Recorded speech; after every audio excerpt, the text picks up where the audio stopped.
Okay. Ssaalongo Matovu, Magandaazi, Ahmed, Ssaza, Kaggo, Ssaabassajja Kabaka bwe yasiima amulamuleeko essaza ly'e Kaggo, tuyozayoza Ssaabasajja Kabaka olw'okumalako omwaka guno 2023 era Nkwagalizza obulamu obulungi omwaka gwa 2024, tuyozayoza abantu b'ekyaddondo mwenna Mukama Katonda okubatuusa ku mwaka guno gwa 2024 era neebaza abaweereza mwenna ab'essaza ly'ekyaddondo batukwatiddeko era tukolera wamu okusobola okumalako omwaka guno.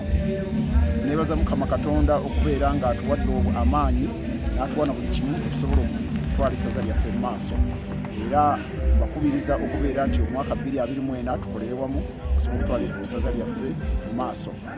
Basaba mukole nnyo okusobola okubeera nga musobola okuweerera abaana bammwe n'okuyimirizawo amaka gammwe era basaba mwekuuma endwadde zinnamutta naddala omusujja gw'ensiri awamu n'endwadde endala enkambwe ezikudde ejjembe. Bagaliza ekiseera ekikubiriza mukimanyi nti Ssaabasajja Kabaka atukubiriza okwekuuma endwadde naddala endwadde enkambwe, endwadde nga zi HIV/AIDS. Mukimanyi nti Ssaabasajja Kabaka y'omunyenye ekkulu ey'okulwanyisa obulwadde obwa mukenenya, ate era twekuume nga bw'atukubiriza, ate era twekuume n'endwadde endala enkambwe nga diabetes, pressure, tukola dduyiro, byonna tubeere nga tusobola okubeera nga tuyita mu mwaka guno kabe kasinge n'okweyongerayo emyaka emirala gyonna nga Mukama Katonda bw'anaaba tusobozesezza. Nkubiriza abazadde okuuma abaana baffe nga mukimanyi tuli mu luwummula oluwanvu ennyo olusembayo mu mwaka. Bakubiriza abaana bakuume babeere nga tebataayaaya okusobola okwekuuma endwadde esobola okubakwata nga beekuuma. Ate era abaana mubakubiriza babeere nnyo awaka olw'okubeera nti nno ensi erimu ebizibu bingi nnyo ng'ebisiyaga, mulimu nga abaana okubeera nga beegatta n'abantu abo okubeera nga banywa ebiragalalagala. Ebyo byonna tubyewala nga tuyita mu kukuuma abaana baffe obulungi n'okubakubiriza bakole emirimu awaka.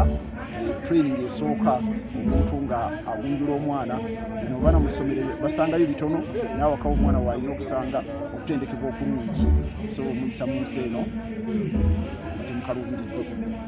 Amannya sebo? Erinnya Ssaalongo Magandaazi Matovu Kaggo. Ekyaddondo.